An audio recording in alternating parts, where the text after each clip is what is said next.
You are listening to 10,000 Swamp Leaders, leadership conversations that explore adapting and thriving in a complex world with Rick Torseth and guests.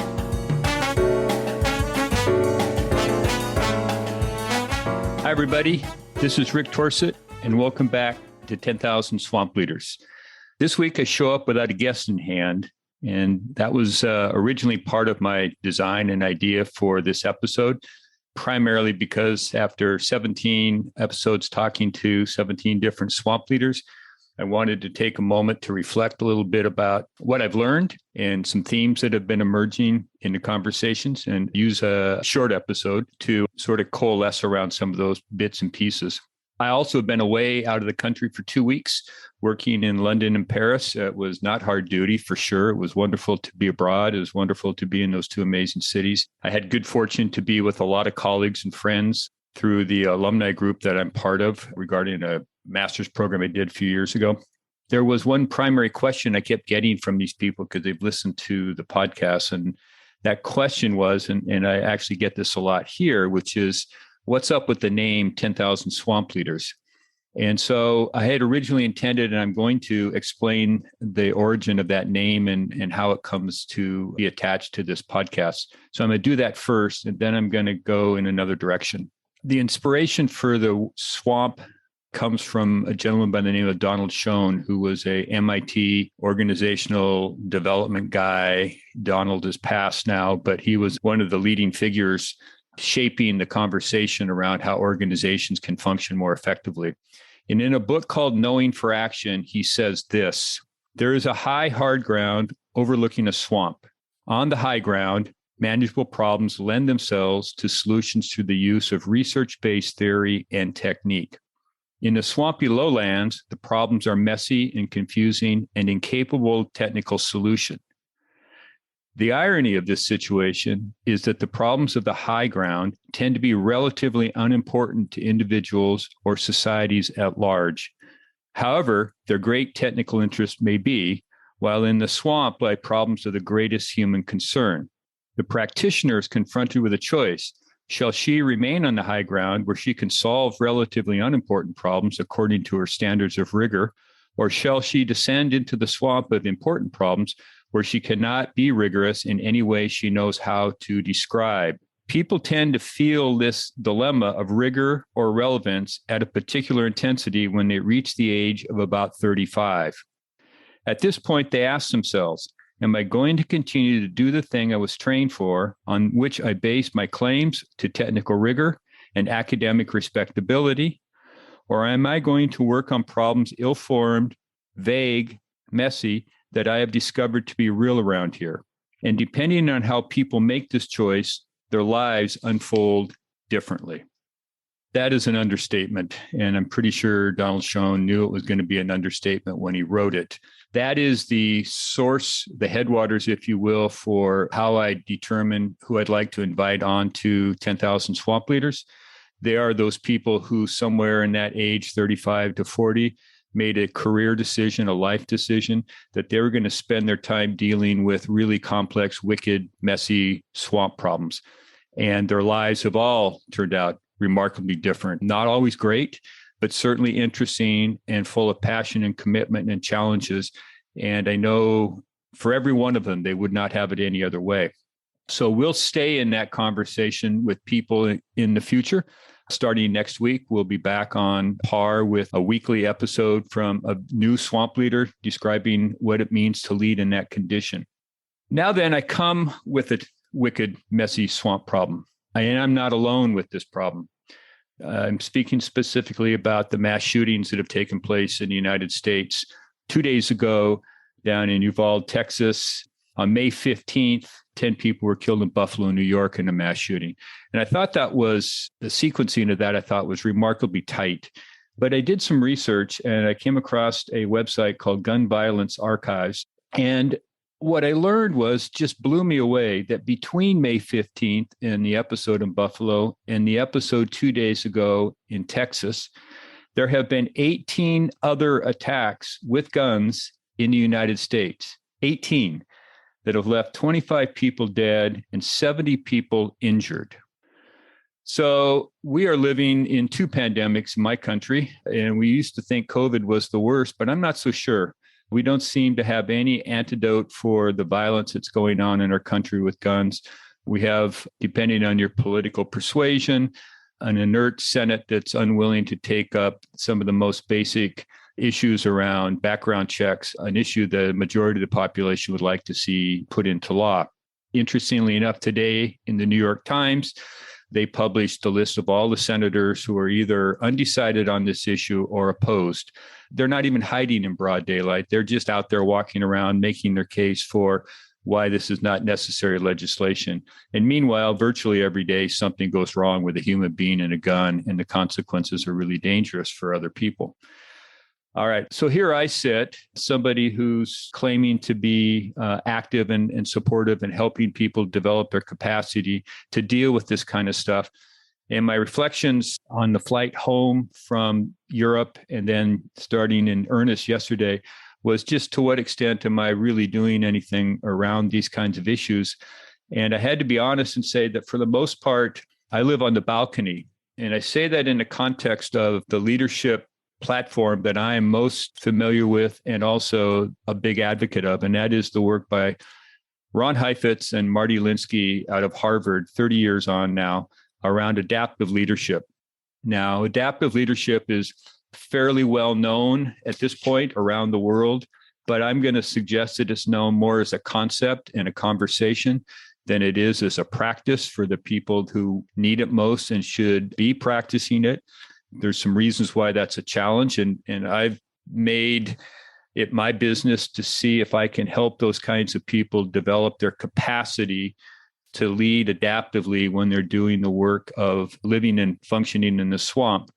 And when I say help them build their capacity, what that really means in real terms is the ability to function differently when the clock's running and something's at stake, so that you're able to function at a higher level, deal with complexity at a higher level than you would had you not developed the practice to build that capacity. So I look at this mass shooting epidemic, and it clearly meets the specs for a wicked problem or a swamp issue. It's also so that we are floundering in any attempts to organize ourselves around how to resolve it. And there's some structural and systemic reasons for that, part of it being size and scope. But there's also some available ways in which we can do something about it. But we are somewhat inactive in a broad enough basis. And so I thought what I would do today in the time that I'm going to take here is using the orientation, perspective, and frameworks of adaptive leadership, look at a few different ways in which a person like myself, and I'm going to put myself in the middle of this conversation and say, these are things that I am looking to do. I have a request of help for anybody out there listening at the end of this conversation. So I'll get to that in a few minutes. But I do want to address a couple things that provide access points for how somebody who doesn't have requisite authority might choose to raise their hand and try to lead on an issue. In this case, this issue of dealing with gun control and verification of suitability for who should get guns, et cetera. That's a starting point. There's lots of points of entry here, but I'm going to use that as my framing for this conversation.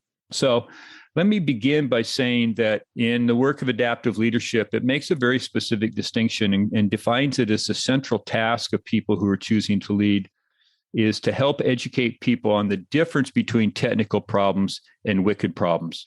And Schoen talks about it a little bit there in that quote. A technical problem can be difficult, it can be hard, but we do have a solution to it and we know how to solve that problem. I cannot do heart surgery. If I needed heart surgery, there are some people out there who are experts, and for them, what would be a complex problem for me is a technical problem for them, and they can handle that. And there's lots of other examples of what are hard but solvable problems. On the other side, the swamp problem, or what Heifetz and Linsky would call an adaptive challenge, is a problem that represents a gap between the desired state and the reality that cannot be closed with existing approaches, meaning we can't keep doing the same thing over and over again and think we're going to get a different outcome here. So a wicked problem, an adaptive challenge, is a problem where the solution lies outside our current way of operating, the way we do everyday business, so to speak. Every problem is understood as a gap between our aspirations, what we really want, and what the reality is. And that gap we're trying to close in favor of our aspirations. This is where the work begins for people. The second major distinction that I want to reinforce, and I think I do this on every episode, is this difference between authority and leading. Authority has to do with providing direction, protection, and order in a system, in an organization, in a team, in a community, wherever the case may be. We need a certain amount of authority in order to organize the work, and it gets organized around those themes of direction, protection, and order or systems processes. Leading, on the other hand, is an activity. It's a choice. It can literally come from anywhere in the system, and it often does come from anywhere in the system, which means somebody without quite the requisite authority chooses to raise their hand and lead on an issue. Ideally, in organizations, we would have the people who are an authority also choosing to lead. But we know from our own experience that isn't always the case. So therefore, a lot of times the work of making progress on these problems comes from different places in the system than the authority. And I would argue right now that the authority vested in the United States Senate to take on issues that are represented by the demands and requests of their constituents, of which there's a majority of people in the United States who see it as appropriate to have background checks, are not actually leading very well, if at all. So we have a gap there between our aspirations for what we think we would like our elected officials to do and what they're actually doing. So now what? So therefore, there's an opportunity to lead, to raise your hand and get into some action. The first thing that happens when this occurs is that you have to understand that the people with the problem are usually have a hand in the mess. They're part of the problem themselves. And it's important to understand that at the outset, because the gap between our aspirations and our reality only closes when we understand that and recognize that what's at stake there is we have to learn some new ways of doing things, because the current way in which we do it isn't working. And so this act of learning comes into play almost immediately upon discovering A, that we have a problem that's messy and wicked, and B, it calls for leadership. And so leaders' job is oftentimes at the outset is to organize the learning processes that people need to embark upon so that they can arrive with a different set of understandings, a different way to identify the challenges, different ways to go to work on them than the current ways in which they're wired to do it. Another move that comes into play rather quickly is to understand that if the people are part of the problem, that they represent stakeholders in the system, and that responsibility for making progress on this challenge certainly lives with the stakeholders as much as it does the authority figures. So for me, Rick Torseth, sitting here outside Seattle, I can sit here and grouse about the 50 senators or so in Washington, D.C. who aren't doing their job, leading or even using their authority wisely. And if that's all I do, and I'm a stakeholder in this situation, which I am, because I live in this country and this issue is happening in my country, so therefore I am part of the problem to the degree I'm doing nothing. I have to own some of that and understand what that entails. If you're using yourself as a leader, you need to understand who the stakeholders are in this conversation. They're not monolithic. You have different groups who have different representations of things that matter to them, different values, different wants and desires, different concerns. And what they have a sense of what's coming with this idea of leading is that something's going to change. And when that something is going to change happens, they understand that it could represent that they're going to be at risk of losing something that matters to them in order to move forward with the change. And so as somebody who's choosing to lead, it's important before you get yourself all wound up and to work on advocating what you think needs to happen is to step back a little bit. Heifetz and Linsky would say, take a place on the balcony, look at the dance floor where the action is happening, and see what you see from a different perspective. And just sit there and observe it for a little bit, metaphorically or sometimes physically. Understand the broader picture and see if you can begin to identify who the factions are, the groups of people who have different interests in this change proposition that you're bringing to the conversation. What is at stake for them is loss. Now, it's not really so that people resist change. What they do tend to resist is loss. What they're familiar with, what they've been rewarded for, what they're recognized for, what is valuable to them is suddenly or some way, shape, or form going to change or go away. That will produce some resistance. So therefore, my job, if I'm choosing to lead, is to understand that by understanding who the factions are and diagnosing what some of those elements are at play.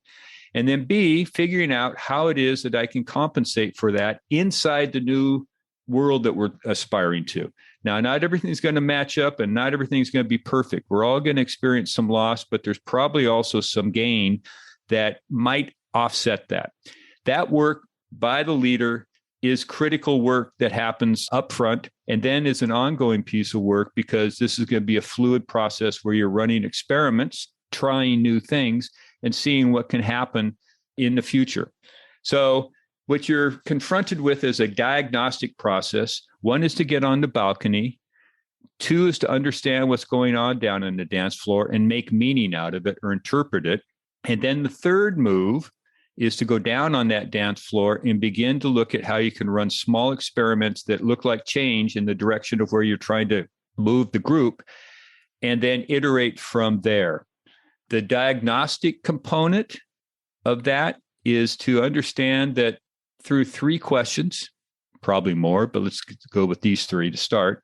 What is it about the way we do things now that we need to carry forward into the future?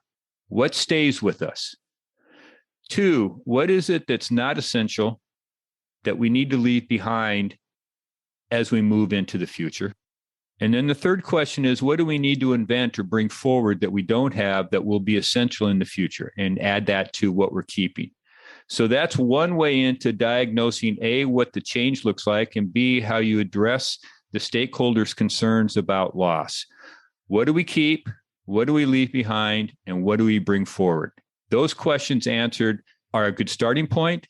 And you would be wise to keep in mind that you probably don't have them 100% accurate at the outset, but they'll season themselves through the experiments that you run and the outcomes that come from it, and your willingness to reflect on what happened and how you can learn from it and then keep going. Now then, one more piece I'll throw in here, and that is about timing. This is slower work than most of us are really wired for. We like to move things along. We like to see progress. We like to get things done. This work it takes time because you have people in varying stages of adaptation into the change. You're trying to mobilize the people to keep moving. Some are going to slow down. Some are going to go faster. So you're in a constant change of adaptation. And the thing that I want to say here about this around time frame is using yourself as a barometer, as a temperature gauge for your ability to mobilize and keep the group moving. Which is to say that one, it's difficult for a leader to take people and lead them and mobilize them into a different future that's more complex than what the leader's capabilities are to handle that complexity themselves. So if the complexity you're aspiring to is greater than what you can handle, it's going to be a challenge. And so the work often starts with the leader. What's the degree that I can handle the tension and understand that I'm asking people to absorb, and work on myself as much as I'm mobilizing the other people. Because if I'm not able to do that, they'll see that rather quickly and they'll lose contact with me. So the second thing is that people want to practice what is called work avoidance. They like to find something they know how to do, something that works easy for them, because that's what they know. That's how they've been rewarded. But it's not the key work that needs to be done. It doesn't fit the three specs that we just asked questions about. And then another strategy that they'll do is try and divert the leader's attention off the issue into someplace else. Sometimes, mostly this is unconscious, but sometimes it's conscious. So as a leader, you need to have your eye out for people avoiding the work that we're trying to do. Are they trying to divert my attention? So this is a lot of stuff. People go to Harvard for 16 weeks and take this course there. And I'm giving you just a dose of it. But I do want to say that I think that in this world that we're living in right now, this capacity to build adaptive functionality as a leader is an essential skill set for people who've chosen to work in the swamp. And I think that it's also where the riches lie in terms of your capacity to make a difference in the world through other people. So I'm an advocate for that. Obviously, the podcast is purpose-driven to address that conversation. So what I do come with now at the end is a request, because I'm a little bit at a loss at how to actually practice some of all the things I've just gone over with you, which is to say I need to get off the balcony of being a consultant exclusively, being a facilitator of conversations, being an organizer and a content producer of ideas, and implement and act on some of these myself. So I have some thoughts and ideas about how me and my position might be able to do that.